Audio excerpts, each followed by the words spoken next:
Saudações memiárquicas, eu sou Rodrigo Goulart e este é o canal Memiarquia. E o vídeo de hoje ele tem como título O Espírito Santo na primeira metade do século XIX. Não é um vídeo religioso sobre a terceira pessoa da Trindade, divindade do cristianismo, mas é um vídeo sobre a história do Espírito Santo, Estado brasileiro. Olha aí no mapa do Brasil e temos um estado que faz limite ao norte com a Bahia, também faz limite com Minas Gerais e limite com o Rio de Janeiro. É sobre a história desse estado na primeira metade do século XIX.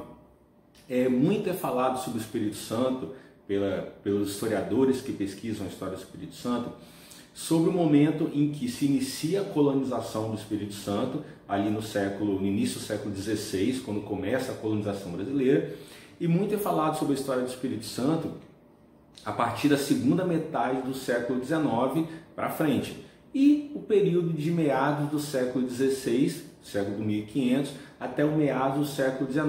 O que se fala?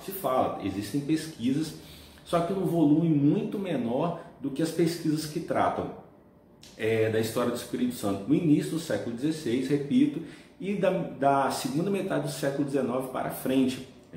Se nós pegarmos esse segundo momento, a segunda metade do século XIX, o Espírito Santo ele entra na rota da grande economia brasileira com a produção cafeeira. Também nós temos a imigração de novas levas europeias para o Espírito Santo. E no século XX, principalmente na segunda metade do século XX, nós temos a industrialização os grandes projetos industriais do Espírito Santo.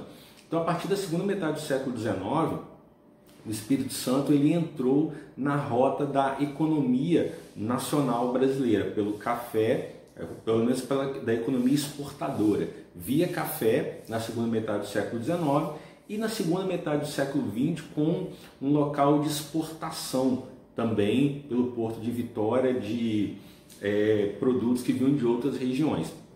Só que, como eu gosto sempre de dizer, onde nós temos seres humanos, nós temos história. E havia seres humanos aqui no Espírito Santo de meados do século XVI até meados do século XIX. Então este vídeo ele tratará de um pouco, obviamente, desses seres humanos que habitavam o Espírito Santo na primeira metade do século XIX, ou seja, de 1800 até 1850. Então, o que era o Espírito Santo nesse momento? Nesse momento, em termos territoriais, o Espírito Santo era bem parecido com a divisão territorial que nós temos hoje. Olha aí no mapinha, pesquise, faça o seu trabalho de casa e pesquise o mapa do Espírito Santo atualmente. Então, o Espírito Santo era muito próximo daquilo que ele é hoje, em termos territoriais, divisão administrativa, pelo menos. Mas em termos populacionais, de ocupação urbana, ou ocupação de vilas, ou de colonização, o Espírito Santo era bem diferente. Em termos de colonização, o Espírito Santo ele se limitava ao seu litoral, ou seja, de 1800 até 1850, como é que era a cara do Espírito Santo em termos de ocupação humana? Havia no litoral vilas e sítios que se dedicavam ao comércio e à produção agrária, vilas como a própria Vila de Vitória, que era o centro da província, que como se chamava no Império, as divisões administrativas do Brasil, antes capitania, no tempo de colônia. Então, havia vilas litorâneas como a de Vitória, a Vila de Guaraparim, que depois virou Guarapari, a Vila do Espírito Santo, que depois veio se chamar Vila Velha, e outras eram as vilas que estavam no litoral, vilas essas cercadas de sítios, onde havia uma produção agrária, produção de quê? Milho, feijão, algodão, e essa produção ela abastecia a localidade e abastecia outros portos brasileiros, ou seja, havia uma navegação de cabotagem, embarcações que saíam dos portos do Espírito Santo e abasteciam outros portos. Que portos eram esses? Principalmente o porto do Rio de Janeiro, que ficava ao sul, e o porto de São Mateus. Mas São Mateus não era uma vila do Espírito Santo? Até 1822 São Mateus, ele era uma vila baiana. Se nós visite São Mateus, fazer uma propaganda para a cidade de São Mateus, aí no norte do estado, com suas praias, Guriri, mas no século XVIII há uma nova divisão das capitanias do Brasil e São Mateus ele foi anexado à capitania baiana, se tornou pertencente à Bahia, resumindo a história. E no ano de 1822, no ano da independência, a vila de São Mateus voltou para o Espírito Santo. Foi muito bom para os comerciantes locais, por conta da grande produção de farinha em São Mateus. Então, até 1822, São Mateus era um porto externo ao Espírito Santo. E a partir de 22 ele se torna um porto dentro do Espírito Santo. Ele é reincorporado ao Espírito Santo. Então, havia uma intensa navegação no litoral a partir dos portos do Espírito Santo que exportavam esses produtos para portos brasileiros. Não havia muito contato, praticamente nenhum contato dos portos do Espírito Santo com outras nações, com portos estrangeiros. Então era uma produção de gêneros da terra, repito, milho, feijão, também o algodão, que era levado para esses outros portos brasileiros. E para além dessas vilas litorâneas, o que tinha? Como eram os interiores do Espírito Santo, ou como os contemporâneos chamavam, os sertões, que é um termo que hoje nós falamos, vem à nossa mente, como especificamente o interior do atual Nordeste brasileiro, mas era muito comum nos tempos da colônia e também no início do Império, chamar toda aquela região longe do litoral, que não estava ocupado por vilas coloniais, por aquela produção agrária colonial, chamar essas regiões de sertões. Então o interior do Espírito Santo era chamado por essas autoridades, habitantes das vilas litorâneas, de sertão ou de sertões. Mas isso não significava que esses sertões não fossem habitados. Quem habitava os sertões do Espírito Santo?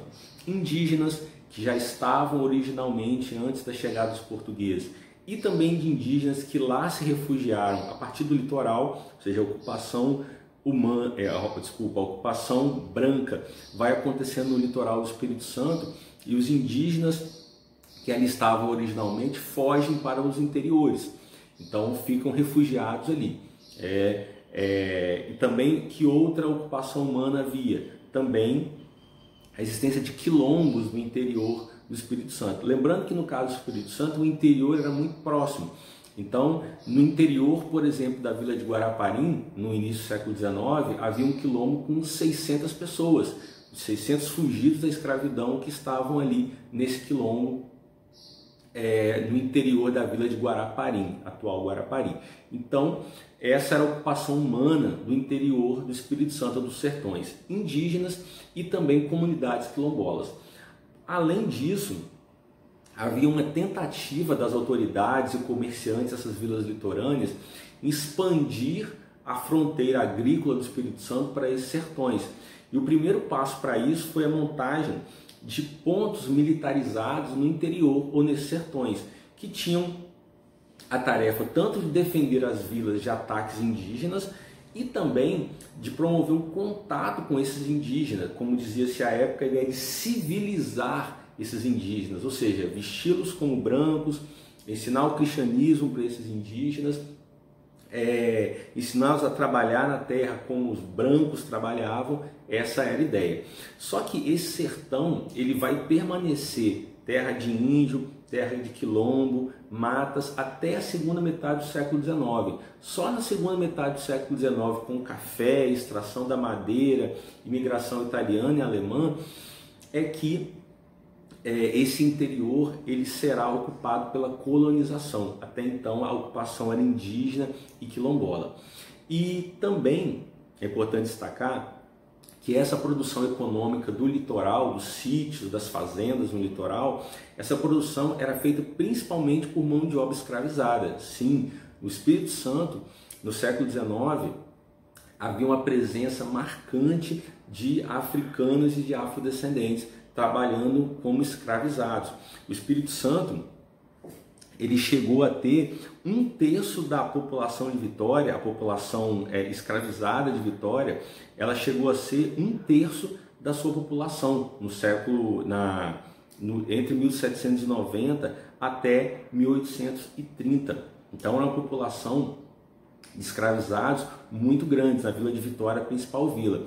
Ou seja, entre 1790 a 1830, a população de escravizados de Vitória, principal vila da província, chegou a ser 1/3 do total da população, chegando em outro momento a ter 68% da população da Vila de Vitória como escravizada.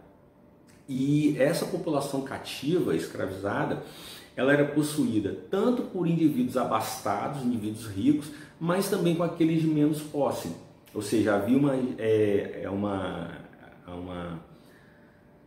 difusão da propriedade cativa entre diferentes grupos sociais, tanto entre abastados quanto aqueles que eram menos abastados. Então essa era a cara do Espírito Santo na primeira metade do século XIX. Uma colonização concentrada no litoral e com uma produção agrária para abastecimento interno e também de portos vizinhos brasileiros, e o interior em que essa colonização ela não chegou na primeira metade do século XIX. Havia ali uma ocupação indígena, quilombola, e uma tentativa de colonizar essa região por meio desses pontos militares que eram instalados nesse interior, ou como se chamava à época, os sertões.